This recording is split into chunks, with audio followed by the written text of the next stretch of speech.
Devant l'école maternelle, les parents sont là.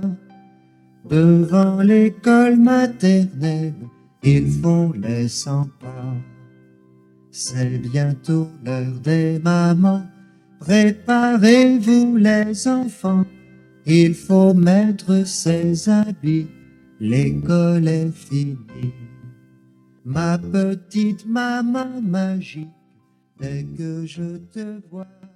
Ce podcast fait suite à une conversation que j'ai eue hier avec quelques enseignants qui consacraient une partie de leurs vacances à échanger sur ce qui se passait dans leur classe. Philippe Ruellen appelle ces rencontres régulières les rencontres des troisièmes types. Un enfant, qu'il soit ici ou ailleurs, aujourd'hui ou hier, est le même. C'est une évidence, même s'il est confortable de la remettre en question pour justifier nos difficultés avec eux. Mais, suivant où est l'enfant, ses comportements ne sont pas forcément identiques, n'ont pas les mêmes conséquences, ne sont pas vus de la même façon, ne provoquent pas les mêmes réactions de ceux qui ont à assumer son état sécure. C'est aussi une évidence. Mais cette évidence n'est pas évidente à vivre et à prendre en compte par ceux qui ont la responsabilité des espaces successifs où vit l'enfant. C'est-à-dire, pour ce qui concerne ce podcast, le parent d'un côté, les responsables des lieux éducatifs de l'autre. C'est peut-être la principale difficulté que j'ai pu constater. D'abord, dans mon propre vécu, aussi bien de professionnel que de parent. Ensuite, dans beaucoup d'écoles, soit publiques en pédagogie différente, soit alternatives. J'ai bien dit, le parent d'un côté, les responsables de l'école de l'autre. Mais il y a aussi les parents. C'est encore un troisième personnage.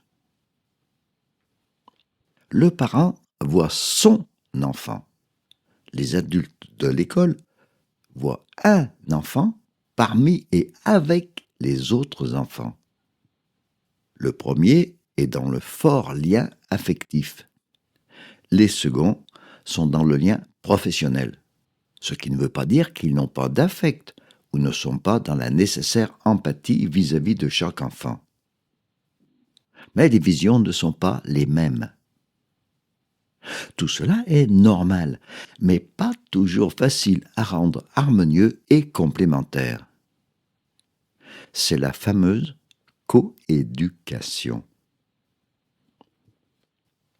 Le premier stade, c'est en général la réunion de rentrée à l'école entre les professionnels et le troisième personnage, les parents.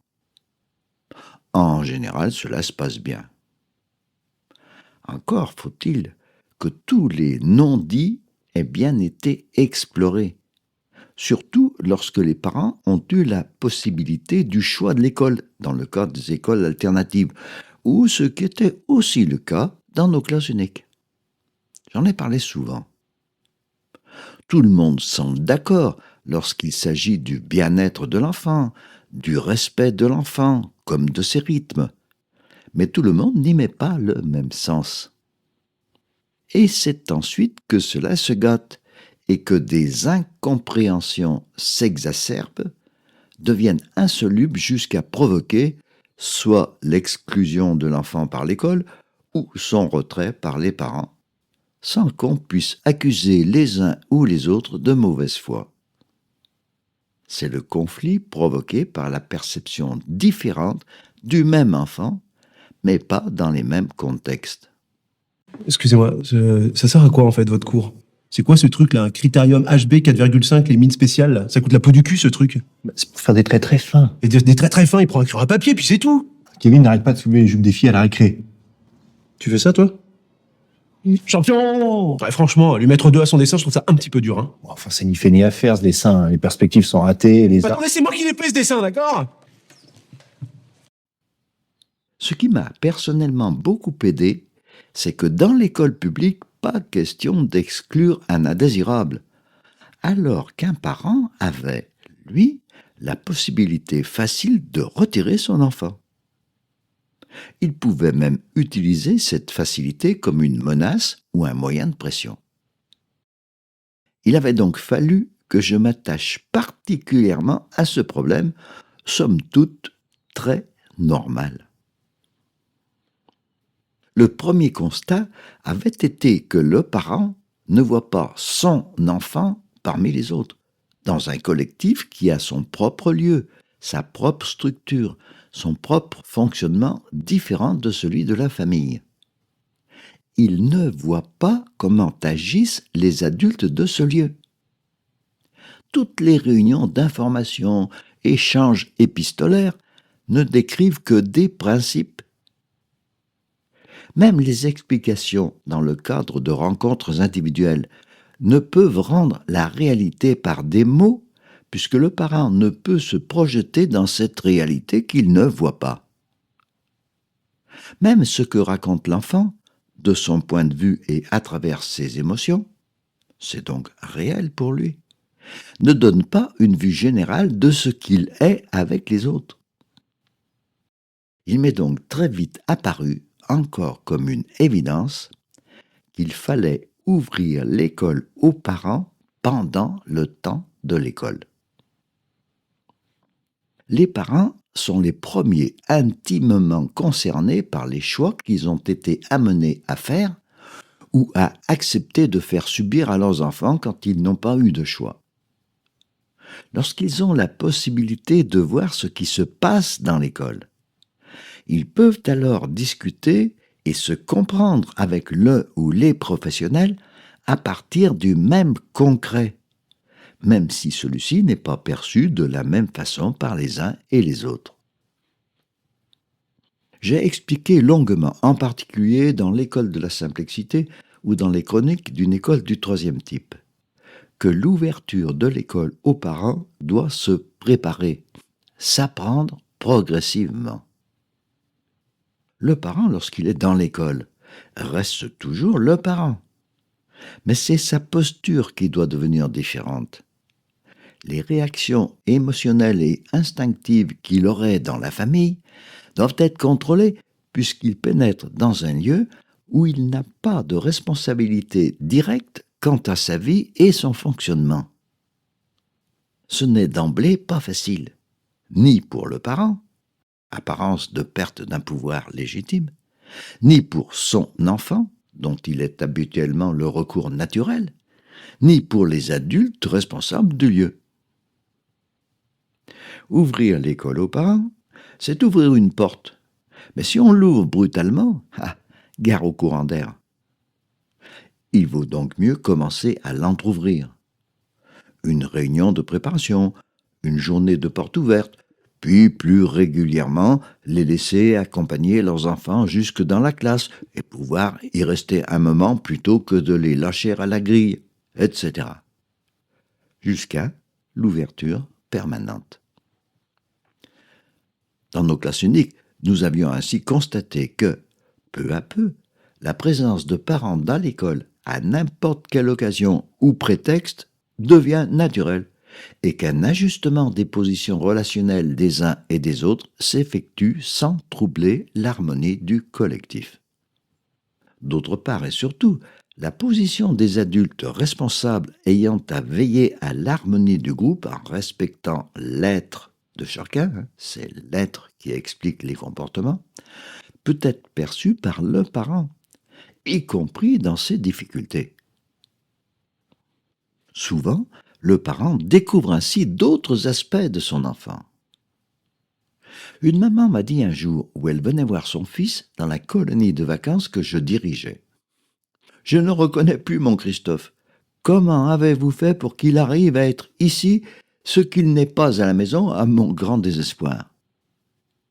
Je lui avais répondu que nous n'avions rien fait du tout, que nous ne l'avions pas changé, mais que, placé dans un autre contexte, il lui faisait voir des qualités qu'elle ne soupçonnait pas. Elle m'avait écrit par la suite pour me dire combien le simple fait de cette visite avait changé son regard et avait ensuite tout changé à la maison. Le contexte et le regard. Mais cela peut aussi être l'inverse, c'est-à-dire que des parents voient beaucoup de négatifs dans leur enfant placé dans d'autres circonstances. Cette fois, c'est aux professionnels de faire comprendre qu'il n'y a rien de négatif dans des comportements, soit parce que ce qui est jugé négatif par rapport à ce qui est instauré dans la maison ne l'est plus dans le fonctionnement du collectif, soit parce qu'ils ont tous une cause qui doit se résorber peu à peu dans et par le collectif. Les adaptations se font toujours dans les deux sens. C'est la rétroaction. Et aujourd'hui, nous recevons le cauchemar de tous les profs. Bonjour, enchantée, je suis parent d'élève. Voilà. Oh la vache. Mon fils est au collège. Enfin, quand on voit ce qui sort du système éducatif français, j'appelle plus ça des écoles, j'appelle ça des moules à tarte. Oui, enfin, c'est peut-être moi qui suis trop gentille. Hein, c'est pour ça qu'à force d'être une vraie maman gâteau, je me retrouve avec un cake. Oh, bah dis donc, il a de la chance d'avoir une mère comme vous, ce petit. Oui, il a une maman qui l'aime. Enfin, qui n'a pas pu avorter. Oh. À partir de cela, nous pouvons rentrer dans l'essai de la compréhension réciproque, dans la possibilité de discuter et même la possibilité de critiquer. J'ai aussi sans cesse réitéré comme était important le droit et la possibilité des parents de critiquer, et aux enseignants ou éducateurs la nécessité d'accepter de discuter des critiques. Les critiques partent de constats. Chaque constat est pour celui qui l'émet une réalité par rapport à ce qu'il est. Les critiques ne sont plus le dénigrement des personnes, mais la photographie d'une réalité plus complexe et plus morcelée qu'il n'y paraît. Leur indispensable discussion collective est alors ce que j'appelle l'objectivisation des subjectivités diverses. Elle est toujours féconde, surtout parce que chacun est reconnu dans ce qui est sa perception. Reconnaissance réciproque, autre mot-clé que je ne cesse de répéter. Une réunion d'entrée n'est pas suffisante. Il faut que régulièrement, l'ensemble de la communauté éducative se réunisse. La caractéristique de la vie, c'est qu'elle évolue sans cesse. Au moins une fois par mois, c'était devenu un rituel dans ma classe unique. C'est là, à la table collective, qu'apparaît surtout le troisième personnage, les parents. Un ensemble constitutif de la communauté éducative avec les éducateurs. Chacun de leurs enfants est dans des interdépendances avec les autres. Les problèmes individuels influent sur le collectif qui est une partie de leur solution. L'école, chaque enfant, les enfants, les éducateurs, chaque parent, les parents sont les ingrédients en interaction de ce corps vivant qui est ou devrait être une communauté éducative. Il faut que chacun puisse être ce qu'il est dans cette communauté, et en premier les enfants. Les stratégies éducatives sont alors acceptées et assumées par l'ensemble de la communauté, mais pourront aussi être réorientées suivant les constats des uns et des autres. C'était ce qui faisait notre force. Dans ce problème, il n'y a pas que la connaissance objective des faits et des comportements. Il y a l'empathie.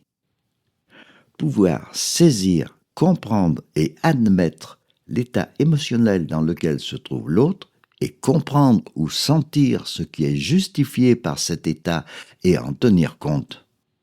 Autrement dit, c'est comprendre ce qui explique, justifie les comportements, les propos, ceci hors de toute rationalité.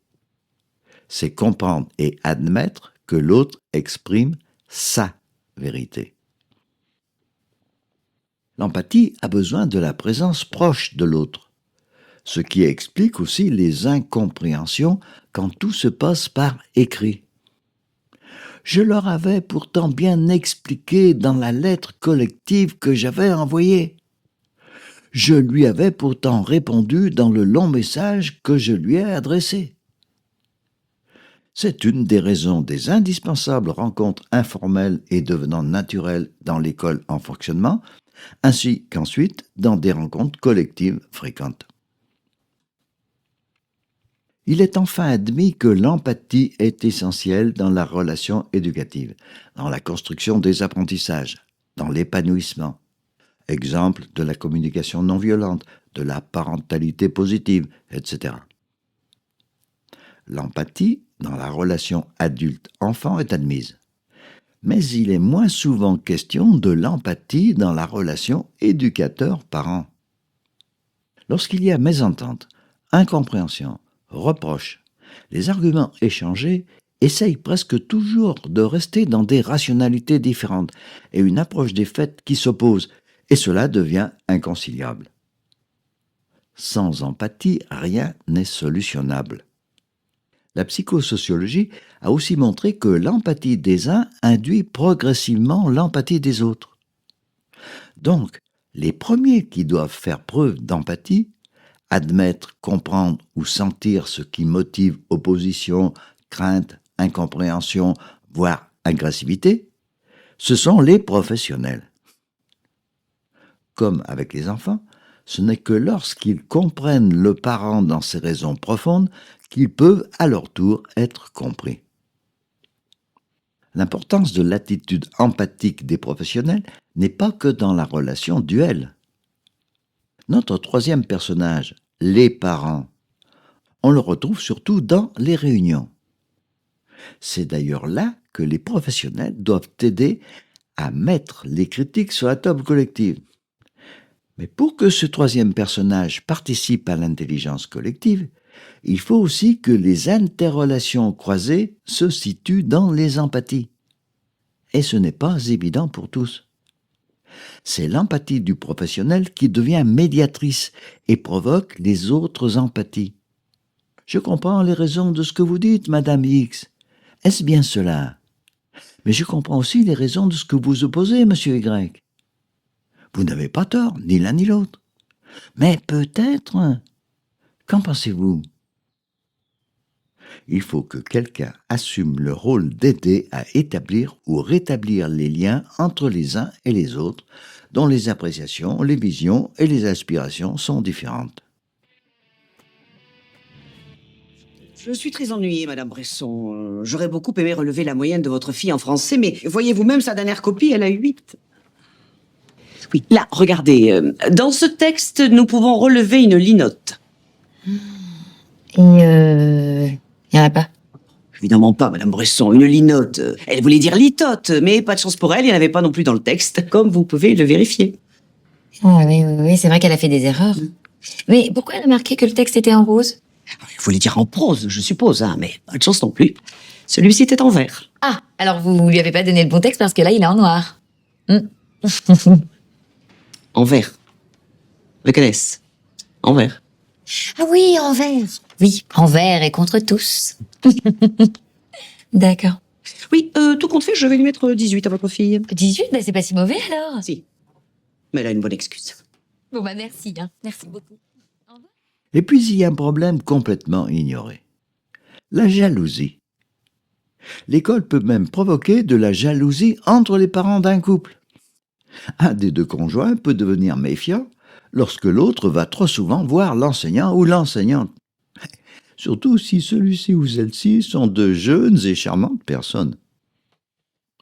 Cela peut être aussi lorsque des parents participent plus directement que les autres à la vie de l'école, parce qu'ils ont plus de temps ou des compétences que les autres n'ont pas.